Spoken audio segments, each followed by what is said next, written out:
Pak Budi itu kan satu jalur sama Pak Jokowi. Kalau seandainya beda tuh baru mungkin bisa keributan yang ada. Alhamdulillah Pak Budinya menanggapi. Nah itu. Ya itu mungkin menurut saya Pak Roni, ataupun Pak Arji. Iya. Dari saya. Jadi itu ya. Ya. Oke, terima kasih untuk tanggapannya Bang Dewan Nur Cahya ya. Nah, mungkin itu tadi Pak Romi ya. Mungkin karena Pak Ganjar itu kan sebetulnya sah-sah saja kalau menurut saya ya. Karena sebagai warga kita memang tidak ada salahnya untuk saling membantu, mengisi dan melengkapi kalau menurut saya ya. Cuman karena mungkin ini ranahnya politik, jadi mereka goreng sehingga akhirnya menimbulkan ujaran kebencian untuk profil khususnya Pak Ganjar ini ya. Nah, saya kembali ingin menyapa sahabat-sahabat yang lain yang sudah gabung di room ini. Ada Bang Pejuang Nasional nih, Bang Agus Purba. Selamat bergabung Bang. Iya. Juga ada Bang RNB Jalak Bali. Selamat bergabung Bang. Nah, saya ingin Selamat malam. Ya, saya ingin berdiskusi dengan Bang Agus Purba dulu ya, yang duluan masuk nih, biar adil gitu. Ya, Bang Agus Purba, negara kita kan nanti tahun 2024 kan akan melakukan pesta rakyat ya Bang ya, yaitu memilih pemimpin baru untuk menggantikan pemimpin yang lama, dan juga memilih anggota parlemen sebagai wakil rakyat untuk menyampaikan suara rakyat kepada negara agar bisa diimplementasikan ya. Nah, menjelang pesta demokrasi nanti ada beberapa figur yang ditawarkan oleh netizen, karena kalau negara secara resmi belum menyuguhkan. Tapi untuk yang viral saat ini netizen menawarkan beberapa figur. Di antaranya ada Pak Prabowo Subianto, ada Pak Anies Baswedan, juga ada Pak Ganjar Pranowo. Nah, kalau saya pribadi sebagai rakyat yang tergabung dalam gerakan relawan Nusantara Bersatu, saya lebih condong memilih Pak Ganjar Pranowo. Itu kalau saya pribadi ya. Tapi mungkin masyarakat Indonesia yang sekitar 300 juta ini mungkin cara berpikirnya berbeda dengan saya tentunya. Dan itu negara pun memberikan kebebasan ya untuk memilih calon pemimpin seperti yang sudah dicantumkan di dalam undang-undang.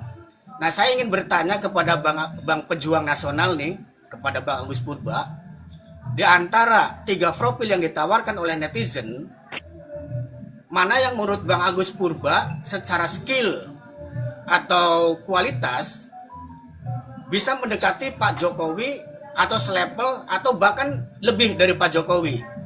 Di antara 3 profil tersebut ya, apakah Pak Prabowo, apakah Pak Anies Baswedan, apakah Pak Ganjar Pranowo? Menurut Bang Agus Purba, mana nih yang lebih mendekati? Silakan Bang Agus Purba. Oke host, terima kasih atas waktu yang diberikan. Selamat malam juga buat semua teman-teman. Ini sang pencipta ini Ginting ini ya? Sang pencipta sejati siapa ini? Sang pencipta ini Ginting NKRI. Ini Bangkus ini, Bangkus. Status saya disembunyikan. Oke. Selamat malam semua. Jadi kalau saya baik secara pribadi ataupun secara luas saya mengambil keputusan untuk memilih seorang figur ya.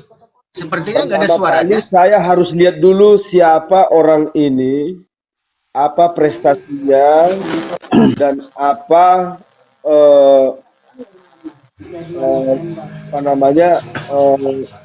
tujuan-tujuan ke depan seorang figur dari ketiga figur ini, terutama kan ini kita nanti memilih untuk pemimpin satu negara ya, NKRI yang luas Nusantara, bukan pemimpin suatu wilayah seperti misalnya kepala daerah, bukan. Ini memimpin NKRI yang begitu luas, kalau nggak salah 34 atau 37 provinsi sekarang. Jadi pertama kali dulu saya ini memilih Ganjar. Kenapa saya memilih Ganjar? atau kenapa kita harus memilih Ganjar? Saya ini melihat Ganjar itu pertama kali dulu ya. Salah satu kandidat ini yang saya lihat Ganjar ini satu-satunya kandidat yang berani dan tegas menolak radikalisme, intoleransi, terorisme, baik juga ormas-ormas radikal untuk tumbuh dan berkembang di negara ini. Ini salah satu yang harus kita pertimbangkan dan harus kita ambil. Kandidat yang lain saya belum pernah dengar dengan tegas. Bahkan ya setahu saya nih, kandidat yang lain itu malah berkamuflase di belakang ormas-ormas yang dilarang oleh negara.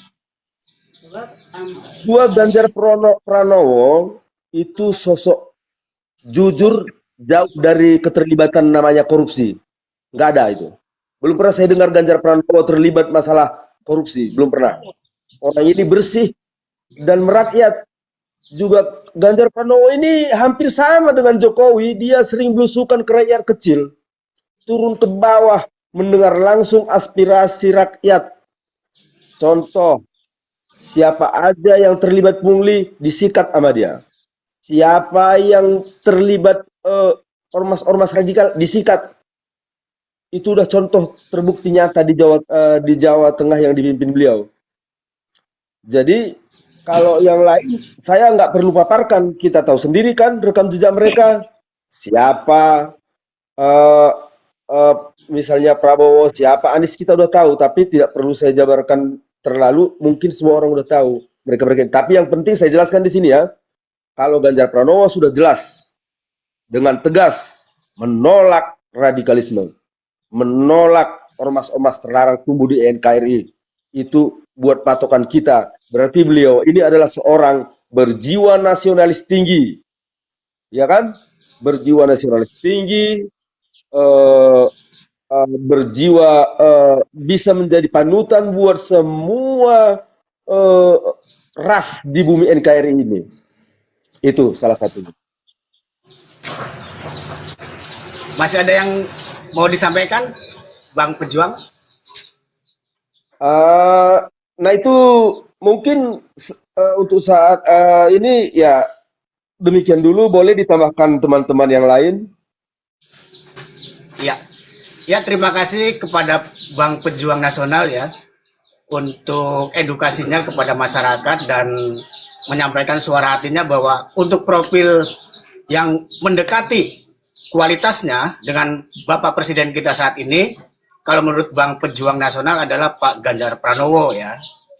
Oke, mengenai isu-isu tentang Pak Ganjar Pranowo, mengenai isu-isu yang digaungkan oleh para kubu lawan politiknya, salah satunya yaitu yang tadi dibahas oleh Bang Agus Purba nih, karena menurut Bang Agus Purba kan Pak Ganjar Pranowo itu bersih dari perbuatan koruptor ya, atau korupsi ya. Jadi Pak Ganjar Pranowo itu murni bersih, tidak pernah melakukan tindakan korupsi ya. Nah, tetapi beberapa pihak-pihak yang tidak mencintai atau tidak mengenal lebih jauh sosok Pak Ganjar Pranowo, ada beberapa pihak yang mencoba memperkeruh gitu, bahwa Pak Ganjar Pranowo itu bukan sosok yang suci. Pak, dalam arti ketika ada peluang untuk melakukan tindakan korupsi, Pak Ganjar Pranowo juga ada istilahnya gejala-gejala menuju perbuatan seperti itu ya. Mereka pernah berstatement bahwa Pak Ganjar Pranowo pun terlibat dalam kasus EKTP. Nah, saya ingin bertanya kepada Bapak RNB Jalak Bali nih, untuk kasus EKTP sendiri kan kita sudah mengetahui ya bahwa Pak Ganjar telah melakukan konferensi pers atau klarifikasi dengan pejabat KPK yaitu Pak Novel Baswedan Novel ya. Nah, di situ sudah klarifikasi bahwa Pak Ganjar tidak melakukan tindakan yang dituduhkan oleh lawan politik. ya seperti menerima uang suap yang mereka menganggap bahwa ya begini-begini kan gitu. Nah, saya ingin mencoba bertanya kepada Bang RNB Jalak Bali, menurut tanggapan Bang RNB itu untuk profil Pak Ganjar Pranowo ya yang menurut kita itu tidak terlibat korupsi tetapi mereka membuli, ini langkah apa nih untuk kita agar masyarakat mengerti, memahami dan meyakini bahwa Pak Ganjar itu betul-betul bersih dari tindakan korupsi. Karena Pak Ganjar sendiri sudah melakukan konferensi pers ya secara nasional, tapi tetap saja banyak pihak-pihak yang tidak menyukai tetap menganggap bahwa itu ada sebuah kebohongan. Artinya di mata mereka Pak Ganjar tetap melakukan tindakan korupsi. Nah, menurut Bang RNB Jalak Bali bagaimana nih kita menyikapi masyarakat yang seperti itu gitu? Silakan Bang RNB Jalak Bali. Iya, terima kasih Bang. Aman suara saya Bang ya? Siap. Aman. Ya. Makasih, ini ada abang saya ini. Selamat malam abang-abang saya. Bang Dewa Nur. Abang saya yang paling ganteng. Sama Pak Ude Sumber Rezeki. Ya. Sekilas saya menjawab pertanyaannya dari abang saya, Bang Hos. Apa yang sudah beredar, apa yang sudah disampaikan sama beliau waktu di persidangan kan sudah keterangan saksi sudah pernah juga dari tim penyidik sendiri. Ini kan Novel Baswedan kan di sini kan ketua penyidik kalau tidak salah lah, sebangsa itulah bahasanya. Beliau mengatakan bahwa di situ jelas-jelas tidak tidak terpenuhnya unsur yang mengarah bahwa beliau itu terlibat dalam kasus ini. Ini harus dipahami. Kalau memang ada memenuhi unsur, hukum itu kan tidak, kita tetap menjunjung tinggi asas praduga tak bersalah, Bang. Orang itu kan tidak serta-merta, walaupun dalam satu ruangan, ilustrasi sederhananya gitu. Di situ ada teman-teman bagi uang korupsi. Dalam satu ruangan ada satu orang yang tidak, apakah itu kita memvonis bahwa oh itu kan termasuk itu di dalam satu ruangan? Itu ilustrasi sederhana sebenarnya, Bang. Dan di sini kan hukum di Indonesia kan tidak jelas. Yang bersangkutan sudah menerangkan, yang terlibat dalam kasus ini juga menerangkan. Terus kurang apa lagi? Namun Bang, namun di sini sulit bagi kita coba menjelaskan atau coba memberikan sesuatu yang berdasarkan fakta yang ada, kenyataan yang ada. Memang sulit. Ibaratnya kita ini air akan susah bersatu dengan minyak. Entah dia minyak yang tidak percaya apakah kita yang air, apakah apa sebaliknya. Tapi ada tapinya di sini, Bang. Kita tidak pernah lelah. Di sini kita sudah menyatukan tekad, menyatukan rasa, menyatukan keinginan, bertekad untuk berjuang bersama-sama sesusah apapun untuk mengantar narasi-narasi yang teman-teman sebelah yang tidak percaya akan hal itu, ya kita tetap berusaha, Bang. Tapi saya meyakini dan kita harus meyakinkan kepada teman-teman yang lain, terutama kaum milenial. Sekarang kan banyak, nanti 2024 ini kan kaum muda kan banyak sekali, Bang. Mungkin yang pertama kali nyoblos. Dan saya juga optimis juga kaum muda ini juga tidak minim literasi, tapi banyak. Sekarang dari media udah bisa di browsing, udah bisa cari seperti apa sih sebenarnya. Justru yang jadi kendala di kita di lapangan nanti, atau mungkin di room-room perdebatan seperti ini adalah saat kita bertemu dengan orang yang memang di situ didasari dengan rasa kebencian. Sehebat apapun abang, sahabat apapun teman-teman di situ, memang kita akan berhadapan yang namanya dari kubu yang memang di situ benar-benar ada rasa benci terhadap Pak Ganjar. Apalagi di sini kita tahu sendiri Pak Ganjar dari PDI Perjuangan.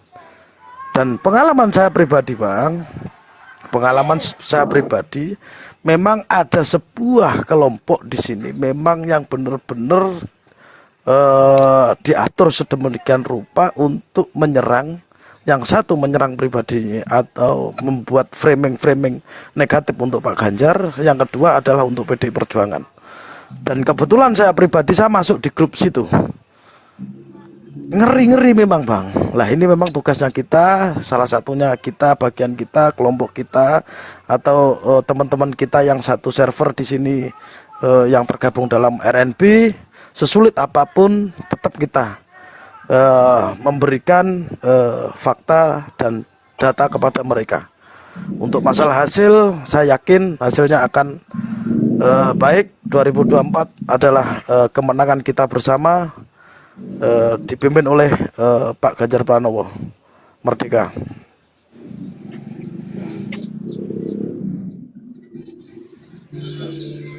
Masih ada yang mau disampaikan Bang RNB Jalak Bali sebelum saya berlanjut kepada sahabat yang lain? Ya mungkin itu sementara itu dulu, gantian sama ini ada senior saya Pak Made ini dari Bali, tetangga saya juga. Lanjut Os untuk teman-teman yang lain, saudara-saudara saya yang lain. Ya, terima kasih Bang RNB Jalak Bali ya. Ya intinya statement-statement yang gencar berseliweran di medsos, mungkin itu bukan dari rakyat biasa ya. Artinya ada beberapa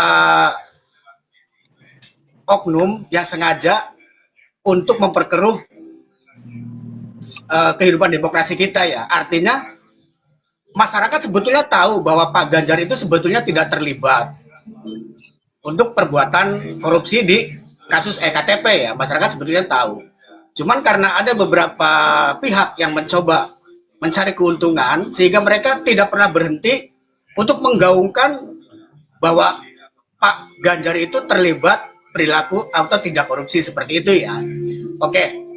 Nah, saya ingin bertanya kepada Pak Sibolang ya. Sibolang Tibo, selamat berjumpa bersama kami di sini. Iya. Nah, melanjutkan tadi perbincangan saya tentang kasus EKTP yang mencoba menurunkan elektabilitas Pak Ganjar Pranowo.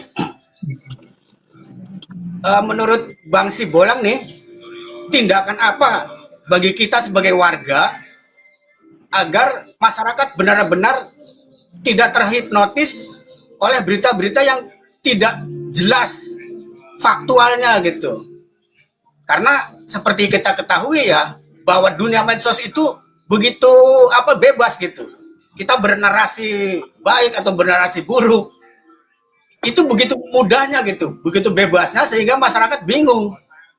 Nah, kiat-kiat apa menurut Bang Bolang nih agar masyarakat kita, terutama yang awam dengan politik, bisa menyimak atau menyerap berita-berita bahwa berita itu adalah berita yang bukan sebuah kebohongan.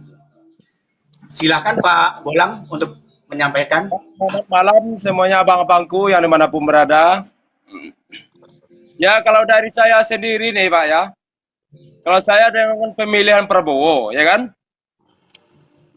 Tapi kalau saya tidak ada memihak kemanapun masalah itu yang bagaimanapun saya tidak ada.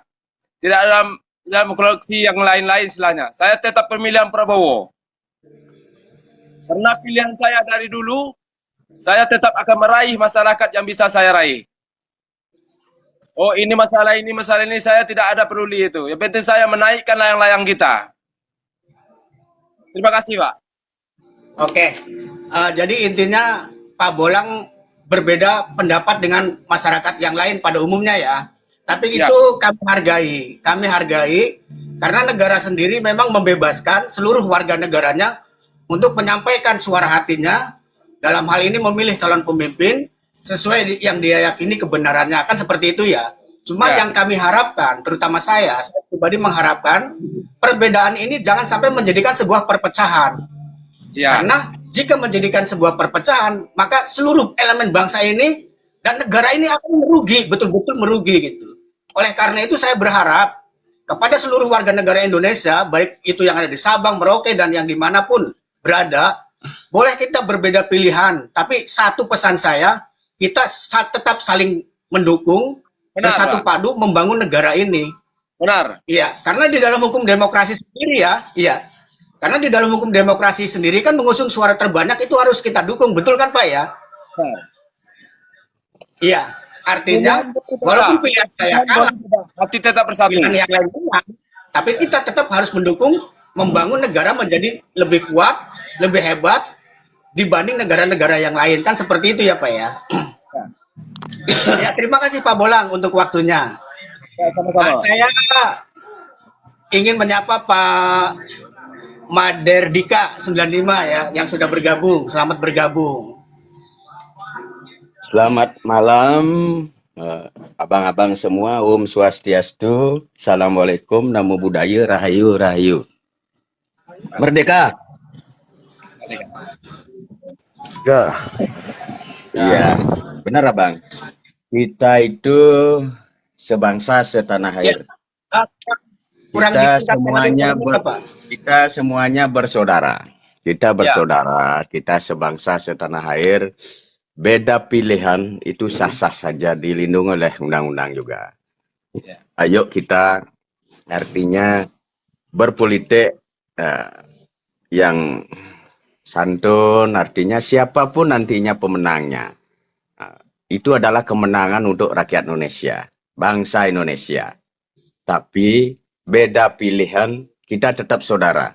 Kalau saya, maaf abang-abang, saya pilihannya Pak Ganjar Pranowo. Kami Bali siap memenangkan Pak Ganjar Pranowo. Mas, artinya kita bersaudara. Kami sampaikan kita bersaudara, kita sebangsa dan setanah air. Ayo sukseskan pemilu di 2024. Saya Maderdika, kami Bali, bisa dicek.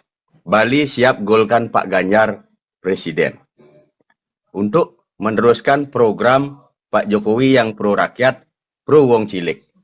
Sudah terbukti, maaf ya abang-abang semua, sudah terbukti kepemimpinan Pak Jokowi 10 tahun sudah dirasakan oleh masyarakat, khususnya kami di Bali. Kami sampaikan supaya nantinya tidak ada salah persepsi. Kalau yang lainnya ini undang-undang desa yang menyeluruh secara nasional, semuanya pasti seperti kami di Bali. Contoh yang kami sering sampaikan, dulunya hasil petani yang dijual 1 juta sekarang bisa 3 juta karena infrastrukturnya bagus. Itu adalah programnya Pak Jokowi yang membangun dari pinggiran, yaitu membangun dari desa. Itu. Kalau ada permasalahan antara ketiga calon yang saling hoak, saling gitu, ayo kita tutup. Jangan kita pakai politik hoak, ayo kita politik saling rangkul-merangkul. Demi bangsa Indonesia yang kita cintai. Bangsa kita secara internasional sudah diakui. Sudah diakui dulu sebelum Pak Jokowi pegang, kita seperti diremehkan. Baru kali ini, semenjak Pak Jokowi memegang bangsa Indonesia, negara-negara tetangga yang sudah maju sangat hormat dengan bangsa kita, bangsa Indonesia. Gitu Bang, sekian dan terima kasih. Lanjut, abang-abang yang lain. Ya, terima kasih Bang Maderdika 95 ya. Sahabat-sahabat sebangsa setanah air, tadi kita sudah menyimak dan mendengarkan ya apa yang dipaparkan oleh Bang Maderdika bahwa kepemimpinan Pak Jokowi selama 2 periode ini kesimpulannya yaitu memberikan kebahagiaan bagi rakyat Indonesia. Artinya apa yang diharapkan oleh warga negara sebagian besar sudah dijalankan oleh Pak Jokowi sesuai undang-undang. Sebagaimana kita ketahui, pembangunan di Indonesia saat ini itu sudah menjangkau seluruh wilayah Nusantara. Sementara di kepemimpinan terdahulu, bukan berarti saya ibaratnya mengecilkan jerih payah dari pemimpin terdahulu ya. Artinya jika kita mengevaluasi di kepemimpinan terdahulu itu pembangunan itu terpusat di satu wilayah saja. Tetapi ketika Pak Jokowi menjabat memimpin negara ini, seluruh wilayah yang dulu tidak terjangkau oleh Pak Jokowi bisa dijangkau sehingga akhirnya bisa dirasakan oleh warga masyarakat tersebut. Seperti di Papua kita tahu ya, kita ketahui harga-harga di Papua untuk ekonomi dulu kan sangat meroket ya, karena memang infrastrukturnya sangat susah ya, untuk transportasi sangat susah. Tetapi ketika Pak Jokowi membangun salah satunya yaitu Jalan Trans Papua, sehingga memudahkan warga setempat untuk bertransaksi ekonomi, sehingga kehidupan ekonomi di situ meningkat secara signifikan ya, sahabat-sahabat semua. Itu salah satu prestasi dari Pak Jokowi. Nah, menyambung dari obrolan tadi, saya ingin bertanya kepada Bapak Heru Dwi Atmojo dulu nih, sebelum kepada Pak RNB official. Bang Heru, selamat malam. Malam, host. Gimana kabarnya? Alhamdulillah sehat. Yang pasti semangatnya semakin berapi-api untuk concern kemenangan Pak Ganjar. Seperti pesan Pak Jokowi. Iya. Oke, Bang Heru, saya ingin bertanya kepada Bang Heru nih, juga kepada Pak Bolang. Saya mohon maaf ya, karena memang kami di sini sebagai relawan Ganjar Pranowo.